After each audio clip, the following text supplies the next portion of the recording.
Hello, Cardinals. Welcome to our second reading of Octavia Butler's Kindred The River. The trouble began long before June 9th, 1976, when I became aware of it, but June 9th is the day I remember it. It was my 26th birthday. It was also the day I met Rufus, the day he called me to him for the first time. Kevin and I had not planned to do anything to celebrate my birthday. We were both too tired for that. On the day before, we had moved from our apartment in Los Angeles to a house of our own a few miles away in Altadena. The moving was celebration enough for me. We were still unpacking, or rather, I was still unpacking. Kevin had stopped when he got his office in order. Now he was closeted there, either loafing or thinking because I didn't hear his typewriter. Finally, he came out to the living room where I was sorting books into one of the big bookcases, fiction only. We had so many books, we had to try to keep them in some kind of order. "What's the matter?" I asked him. "Nothing." He sat on the floor near where I was working, just struggling with my own perversity. I had half a dozen ideas for that Christmas story yesterday during the moving, and none now when there's time to write them down. Not a one. He picked up a book, opened it, and turned a few pages. I picked up another book and tapped him on the shoulder with it. When he looked up, surprised, I put a stack of nonfiction down in front of him. He stared at it unhappily. Hell, why'd I come out here? To get more ideas. After all, they come to you when you're busy. He gave me a look that I knew wasn't as malevolent as it seemed. He had the kind of pale, almost colorless eyes that made him seem distant and angry whether he was or not. He used them to intimidate people, strangers. I grinned at him and went back to work. After a moment, he took the nonfiction to another bookcase and began shelving it. I bent to push him another box full and then straightened quickly as I began to feel dizzy, nauseated. The room seemed to blur and darken around me. I stayed on my feet for a moment, holding on to a bookcase and wondering what was wrong, and then finally I collapsed to my knees. I heard Kevin make a wordless sound of surprise, heard him ask what happened. I raised my head and discovered that I could not focus on him.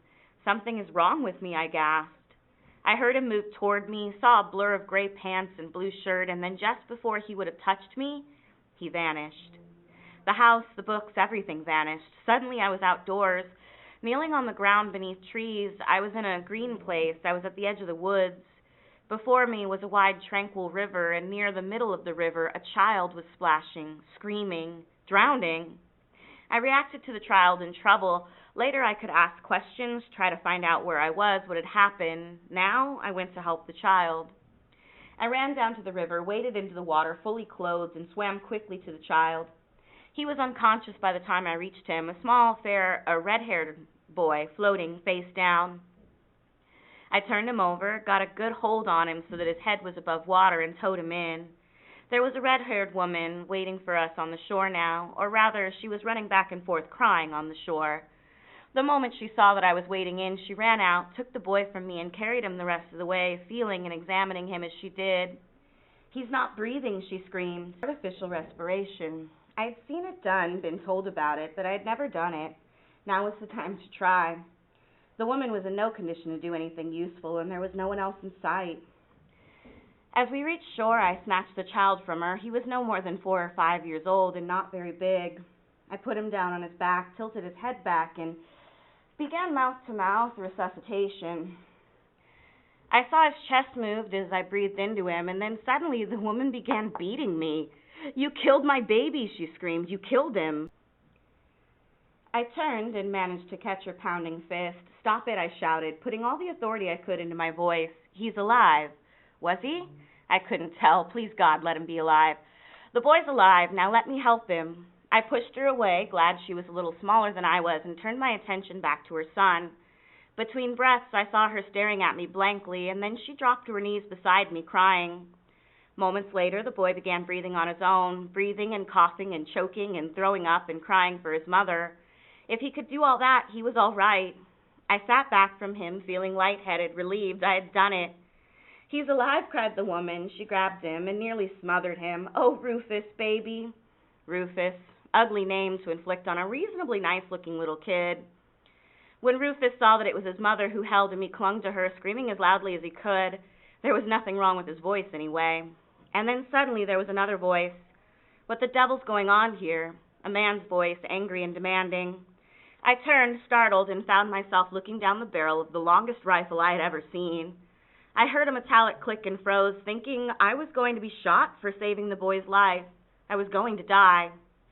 I tried to speak, but my voice was suddenly gone. I felt sick and dizzy, my vision blurred so badly I could not distinguish the gun or the face of the man behind it. I heard the woman speak sharply, but I was too far gone into sickness and panic to understand what she said. And then the man, the woman, the boy, the gun all vanished. I was kneeling in the living room of my own house again, several feet from where I had fallen minutes before. I was back at home, wet and muddy but intact. Across the room, Kevin stood frozen, staring at the spot where I had been. How long had he been there? Kevin?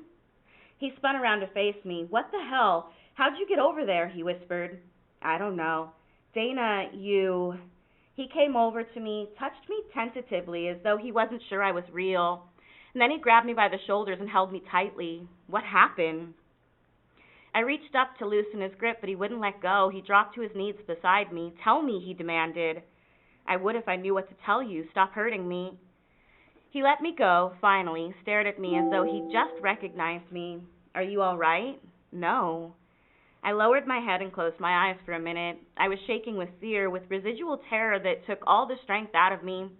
I folded forward, hugging myself, trying to be still. The threat was gone, but it was all I could do to keep my teeth from chattering.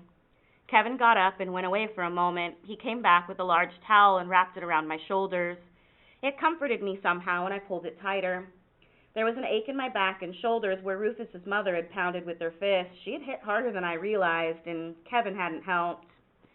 We sat there together on the floor, me wrapped in the towel and Kevin with his arm around me, calming me just by being there.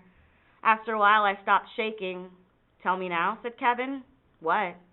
Everything. What happened to you? How did you move like that? I sat mute, trying to gather my thoughts, seeing the rifle again leveled at my head. I had never in my life panicked that way, never felt so close to death. Dana, he spoke softly. The sound of his voice seemed to put distance between me and the memory, but still, I don't know what to tell you, I said. It's all crazy. Then tell me how you got wet, he said. Start with that. I nodded. There was a river, I said. Woods with the river running through, and there was a boy drowning. I saved him. That's how I got wet. I hesitated, trying to think, to make sense. Not that what had happened to me made sense, but at least I could tell it coherently. I looked at Kevin, saw that he held his expression carefully neutral. He waited. More composed, I went back to the beginning, to the first dizziness, and remembered it all for him, relived it in all in detail. I even recalled things I hadn't realized I'd noticed. The trees I'd been near, for instance, were pine trees, tall and straight with branches and needles mostly at the top. I had noticed that much somehow in the instant before I had seen Rufus, and I remembered something extra about Rufus's mother, her clothing. She had worn a long, dark dress that covered her from neck to feet, a silly thing to be wearing on a muddy riverbank, and she had spoken with an accent, a southern accent, and then there was the unforgettable gun, long and deadly. Kevin listened without interrupting. When I was finished, he took the edge of the towel and wiped a little of the mud from my leg. This stuff had to come from somewhere, he said. You don't believe me? He stared at the mud for a moment and then faced me. You know how long you were gone? A few minutes, not long. A few seconds. There was no more than 10 or 15 seconds between the time you went and the time you called my name. Oh, no, I shook my head slowly. All that couldn't have happened in just seconds. He said nothing. But it was real. I was there. I caught myself, took a deep breath, and slowed down. All right, if you told me a story like this, I probably wouldn't believe it either. But like you said, this mud came from somewhere. Yes. Look, what did you see? What do you think happened? He frowned a little, shook his head. You vanished. He seemed to have to force the words out. You were here until my hand was just a couple of inches from you, and then suddenly you were gone. I couldn't believe it. I just stood there. Then you were back again and on the other side of the room. Do you believe it yet? He shrugged. It happened. I saw it. You vanished and you reappeared. Facts. I reappeared wet, muddy, and scared to death. Yes. And I know what I saw and what I did. My facts. They're no crazier than yours. I don't know what to think. I'm not sure it matters what we think. What do you mean? Well, it happened once. What if it happens again? No, I don't think. You don't know. I was starting to shake again. Whatever it was, I've had enough of it. It almost killed me. Take it easy, he said. Whatever happens, it's not going to do you any good to panic yourself again. I moved uncomfortably, looked around. I feel like it could happen again, like it could happen any time. I don't feel secure here. You're just scaring yourself. No. I turned to glare at him, and he looked worried. So worried I turned away again. I wondered bitterly whether he was worried about my vanishing again or worried about my sanity. I still don't think he believed my story. Maybe you're right, I said. I hope you are. Maybe I'm just like a victim of robbery or rape or something, a victim who survives but who doesn't feel safe anymore. I shrugged. I don't have a name for the thing that happened to me, but I don't feel safe anymore. He made his voice very gentle. If it happens again and if it's real, the boy's father will know he owes you thanks. He won't hurt you. You don't know that. You don't know what could happen. I stood up unsteadily. Hell, I don't blame you for humoring me. I paused to give him a chance to deny it, but he didn't. I've been getting to feel as though I'm humoring myself. What do you mean? I don't know. As real as the whole episode was, as real as I know it was, it's beginning to recede from me somehow. It's becoming like something I saw on television or read about, like something I got secondhand, or like a dream. I looked down at him. You mean a hallucination? All right. No, I know what I'm doing. I can see. I'm pulling away from it because it scares me so. But it was real. Let yourself pull away from it. He got up and took the muddy towel from me. That sounds like the best thing you can do, whether it was real or not. Let go of it.